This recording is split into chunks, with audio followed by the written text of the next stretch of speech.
Yesterday, Paramount Pictures released the first trailer for Ridley Scott's new movie, Gladiator 2, and it looks like the reaction online is not really positive for it. You can see on the actual YouTube video for it, the like to dislike ratio is not very good, and most of the comments about this movie are just essentially mocking the movie.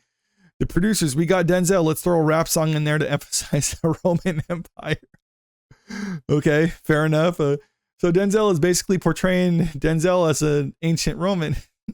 You know, I don't really have a problem with Denzel being cast in this movie because the Roman Empire was a vast empire that had a lot of different ethnicities in it. And Denzel Washington is a great actor who pretty much does a good job in every movie he's in. In fact, he has a tendency of pretty much elevating whatever movie he's in. So I think him in this is fine, but if some people can't see him in the role, then that's fair. They're allowed to have that opinion. I just personally disagree with that.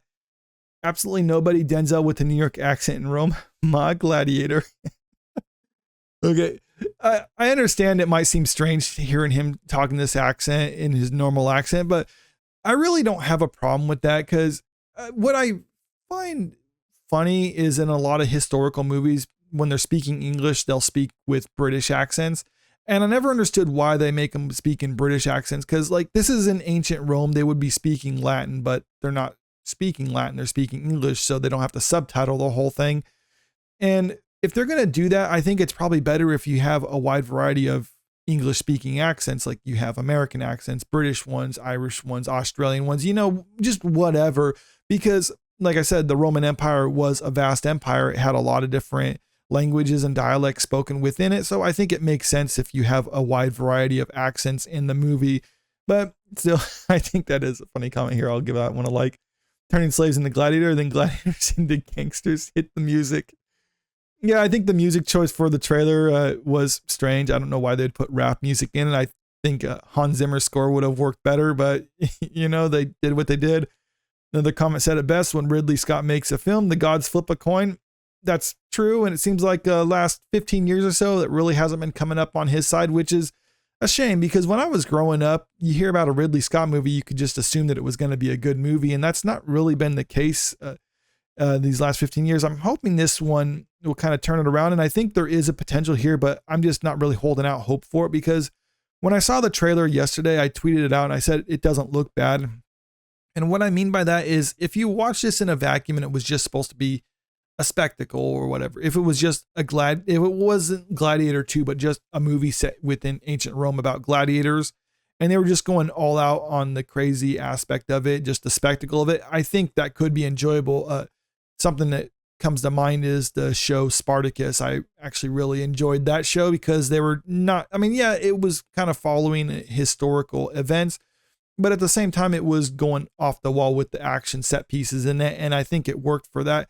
This one, I think, since they're trying to do a follow-up to Gladiator, they're kind of having a weird position where they're trying to be historically accurate. And I'm not saying the first Gladiator historically accurate by any stretch of the imagination. I know they played fast and loose with the history in there, but at least it felt like it was a little bit more believable. This one, I think it feels a little ridiculous, even though there is some precedent for what they're doing, like something like this part of the trailer where they're filling the Colosseum with water so they can have naval battles.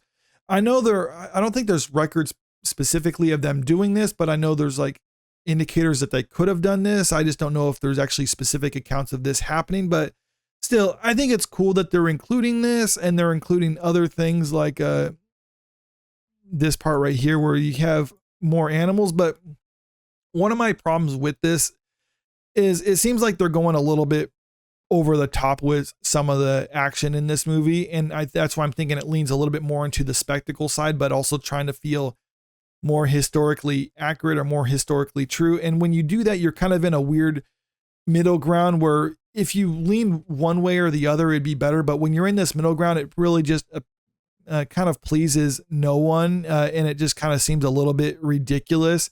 It's like an uncanny valley sort of thing. And that's kind of the problem I have with this. Because in the first movie, I'm not saying it was a low budget movie by any stretch, but still, the action felt real. Like the fights in the Coliseum were pretty grounded because of the technology at the time. They were obviously more restricted, but they had real animals in there. They had real tigers in this. They have a CG rhino in this because you can't actually ride a rhinoceros. So I think they're just going a little bit too crazy with this. And it's because of stuff like this, I think it's going to ultimately hurt the final result of the movie. And this is probably some of the things that I think why the movie is probably going to be a box office failure for them, because especially when you consider how much they actually spent on this movie. I found this article from the Hollywood Reporter from back in February, which talking about the budget for the movie. And this is what it says. Initially budgeted $165 million. Sources say that figured ballooned to something closer to $310 million. Paramount insiders insist the net cost of the 49-day shoot was under $250 million.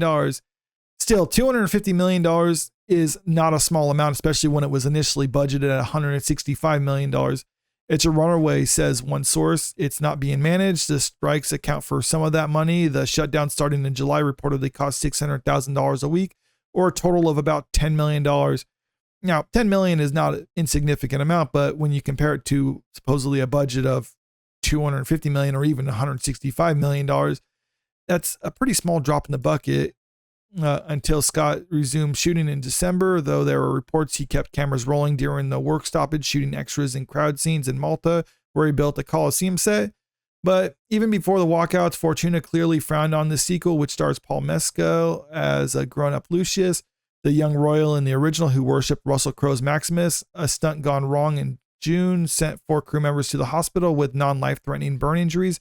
Then in July, PETA sent an open letter to Scott filled with whistleblower reports about horses and monkeys being abused on set. Reports that sources close to the production deny, noting that the Humane Society was on site during filming. And there was also reports of a set being burnt down, so they had to rebuild that.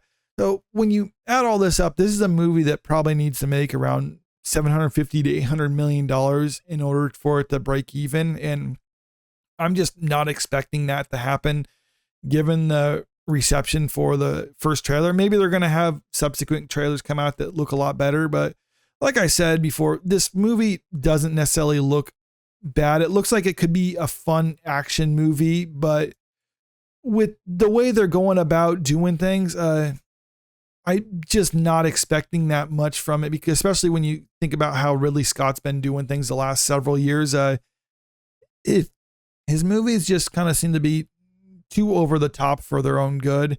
And if he leaned more into the spectacle side, like if this wasn't a follow-up to Gladiator, if it was just something original and he was just going more crazy with the visual aspect of it, then I think it would be a lot more better received. But instead, it's in kind of this weird middle ground. It's trying to invoke comparisons to the first movie. I mean, like directly right here. And I think that's ultimately going to hurt this movie. And frankly, this is just something that no one was asking for.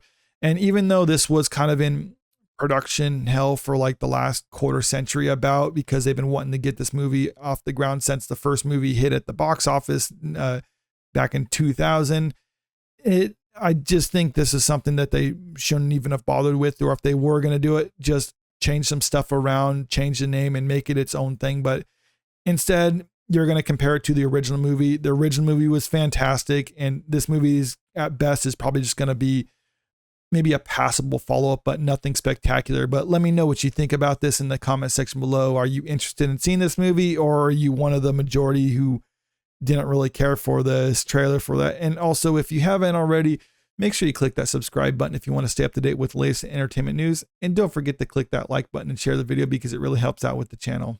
Thank you.